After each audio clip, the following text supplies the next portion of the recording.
Bonjour Benjamin Descoster. Bonjour, mais quel plaisir d'être de retour en studio. Jonas, après ses émissions depuis la maison, durant les...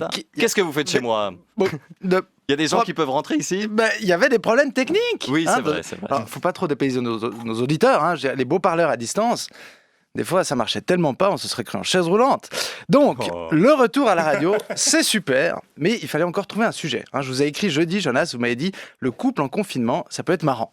Moi, je me suis dit, mais non, la vie reprend, on va pouvoir parler d'autre chose, il suffit de bien regarder l'actualité. Oui. Donc, le couple en confinement. Alors, j'ai lu tous les articles sur le sujet, et ça donne pas envie d'être en couple. Hein.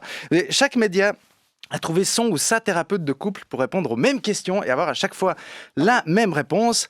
Ça dépend des couples. Ah bah super, ça motive à aller voir un thérapeute de couple. Moi j'ai regardé les tarifs, 150 balles. 150 balles pour qu'on te dise, ça dépend des couples. D'ailleurs ceux juste avant vous, ils sortent vachement mieux. Ouais, 150 balles, au moins à ce prix-là, tu te fais tellement niquer, t'as pas besoin d'aller chez le sexologue. Mais bon, c'est vrai que c'est un challenge pour le couple quand même, ce confinement. Ça redistribue un peu les cartes. Hein, moi ma compagne, elle travaille dans la santé, donc elle est essentielle. Puis moi, voilà quoi, j'essaye d'être utile auprès des gens utiles. Hein. Donc j'ai voulu prendre la charge mentale du ménage sur mes épaules. Alors la charge mentale, si vous savez pas ce que c'est, demandez à votre partenaire qui vous expliquera après avoir vidé le lave-vaisselle, réservé les vacances et fait la liste des courses. Donc moi, j'essayais d'avoir la charge mentale, mais même en son vol monde, ma copine, elle se souvient plus des trucs à faire que moi. Par exemple, j'ai pas rebouché les trous dans le mur au mastic parce que j'y ai pensé. J'ai rebouché les trous dans le mur au mastic parce que j'ai bien pensé qu'elle allait me le rappeler. Non. Mais ça m'a pas gêné de me retrouver à la maison. Je veux dire, au début, j'avoue qu'il y a une petite réaction d'ego. Déjà parce que à 21h, tout le monde l'applaudissait elle et pas moi, alors que moi j'avais quand même vachement bien rebouché les trous dans le mur au mastic.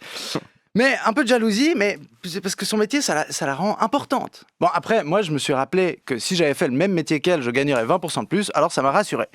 Parce que de mon côté, les journées, c'était pas glorieux. Hein. C'était 30 minutes de boulot pour 7h30 à culpabiliser de pas bosser. Ma copine, elle passe sa journée à trouver des cancers dans des patients. Moi, si j'ai de la chance, je trouve 20 centimes dans le canapé. Et les thérapeutes de couple, ils l'ont dit. En confinement, il faut rester séduisant pour son ou sa partenaire. Enfin, ça dépend des couples. Mais rester séduisant quand tu fais rien, c'est compliqué. Surtout qu'en comparaison, c'est quoi le standard de charme masculin qu'on a eu pendant le confinement ? Alain Berset. Mais oui, mais Alain Sexapile Berset. Il est mince, il est beau, il sent le sable chauve. Impossible de rivaliser avec Alain Tinder Berset. Le type est dans tous les médias. Il prend plus de place que les nouvelles pistes cyclables de Genève. Sauf que même les automobilistes, ils l'adorent.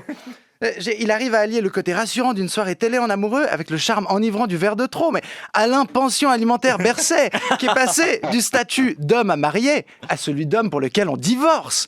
Donc voilà. Moi, forcément, je ne peux pas rivaliser. Mais notre couple a survécu. Hein, et ce n'est pas le cas pour tout le monde, visiblement. On parle par exemple d'une augmentation de 25% des divorces, mais aussi 4% des couples qui disent qu'ils vont se séparer, 7% des couples qui disent qu'ils vont faire un break, donc 11% des couples qui vont se séparer. Oui, soyons honnêtes, le mot break en couple, c'est synonyme de rupture ou de voiture moche pour transporter des enfants qui vous mèneront à la rupture. Non, parce que les enfants, tu sens bien que ça complique quand même dans le couple. Hein, tous les gens qui avaient leurs enfants à la maison, ils m'ont dit c'est dur. J'ai un couple d'amis, elle m'a dit c'est pénible, je dois faire l'école à la maison. Lui, il m'a dit c'est pénible, pour une fois qu'il y a une maîtresse à la maison, c'est ma femme. Non, mais ça rassure. J'ai des amis un peu beaufs. Mais ça rassure de se comparer aux autres. Hein. Nous, par exemple, on vit dans un immeuble et tu peux entendre que c'était compliqué pour tout le monde. Hein, mais finalement, plus de peur que de mal, le jeune couple du dessus, ils sont miraculeusement encore ensemble et les retraités de l'appartement d'en face, ils sont miraculeusement encore en vie. Donc, parce que ceux du dessus, je dis miraculeusement ensemble, parce que quand ils ne déplaçaient pas des meubles, ils s'engueulaient. Hein, ils sont plus syndrome de Stockholm que Week-end à Venise. Après, chacun ses goûts en matière de voyage, on ne juge pas. Mais au fond, qu'est-ce que ça nous aura appris ce confinement ? Oui. Que ça dépend des couples ? Oui, mais pas que. Hein, en lisant les statistiques sur les demandes de divorce, j'ai découvert qu'elles augmentaient aussi après les grandes vacances. Hein, parce que les gens passaient du temps ensemble.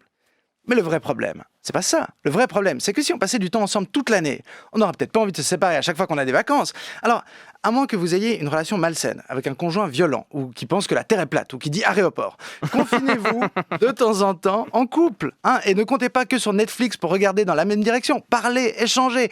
Racontez-vous comment vous imagineriez votre plan à 3 avec Alain Berset. Enfin, ça ou autre chose, parce que ça dépend des couples. C'est juste. Merci et bravo, Benjamin Descoster.